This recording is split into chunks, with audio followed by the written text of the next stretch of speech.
Down here we have a saw blade, and these are actually used for, they're 9 inches I believe, and they're used for in weed eaters for cutting bush, and they actually have a chainsaw blade on them. And I've actually, and I'm not sure whether you can see here, but I've actually put 2 of them together because I found that that works much better.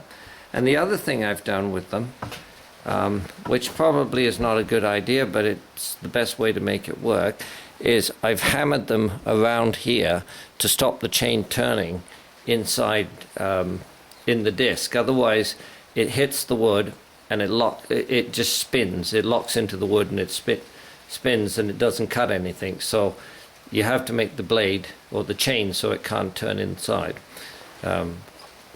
Yet again, I don't recommend this, but this is the way I've done it. So being a radial arm saw, it obviously goes up and down, and so I use this to adjust the size of the tenon, so I can just rotate it around and it goes up and down. You probably can't see it going up and down, but it does go up and down.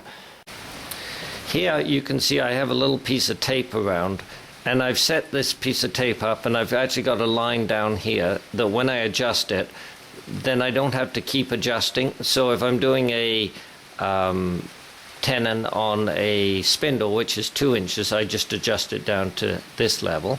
And if I'm doing a tenon on a railing, which is 3 inches, I adjust it to my other line.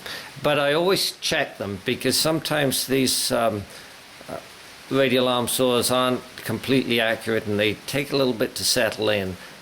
So it gets you roughly there, but make sure you check it again before you crank out a couple of 100 spindles and then realize that they're all out. So let's take a look at the actual rail that this runs on. I've got a couple of pieces of, they look like about 3/4 inch pipe, but I think the solid stuff is better, and if I was ever to build it again, I would use solid, not hollow piping. I've used 6x6 angle iron, and it comes down and then the bottom one welds onto that, and then I've put this other piece in the center here to stiffen the whole jig up.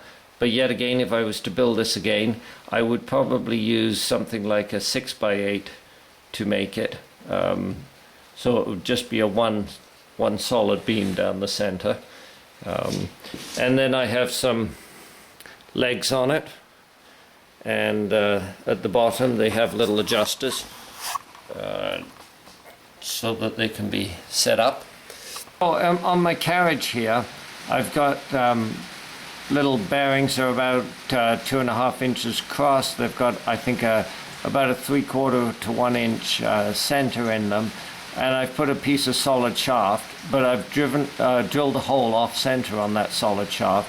So if I need to come in here and adjust this and make it tight, I just loosen off the nut and tighten it up again, and I can make it come backwards or forwards, or raise one end or lower one end, whatever.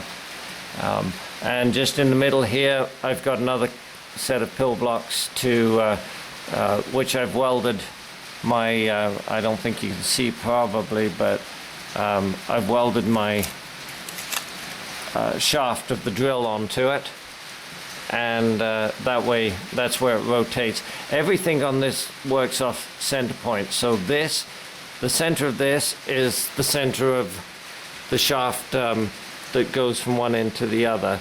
So whenever you're working out stuff, it's always in the center. Otherwise, if you try and go off center, when you're building this sort of thing, you will have an absolute nightmare trying to figure out what you're doing. Down at the other end here, I have another trolley, and I used to use this a lot. I broke my saw on it, but I'd put my log in here, and then I'd have, and actually it was a metal cut-off saw because it would take a 14-inch blade, and so I could bring it back and forward along and chop all my railings up, and it was very, very quick and effective. The only thing you have to be careful of is that you never trap your blade. because if you trap your blade, there'll be a big thump, and it tends to wreck your saw fairly quickly. So always make sure there's no possible pinch point when you're cutting wood. So this was something else that I made. I needed to make some of those Victorian entranceway posts.